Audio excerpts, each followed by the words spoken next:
আজ বরিশাল যাচ্ছেন BNP chairman Tarique Rahman.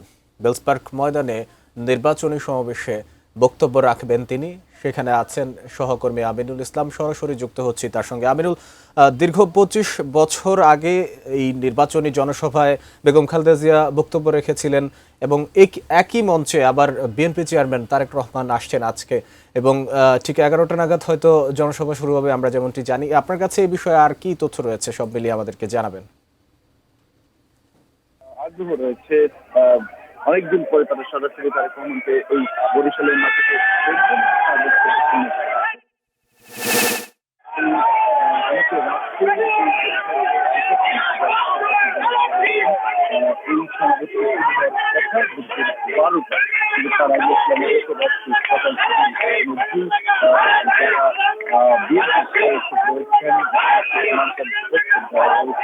তারা কিন্তু এই বেলসপার্ক ময়দানে তারা জায়গায় বিগত সময় কিন্তু আমরা দেখেছি যে বিএনপির সমাবেশগুলো বেশ লোক সমাবেশ আসছে, তাদের দলীয় প্রধান থেকে আসছেন। সেই কারণে গতকালকে তারা বিএনপি তারা লক্ষ্য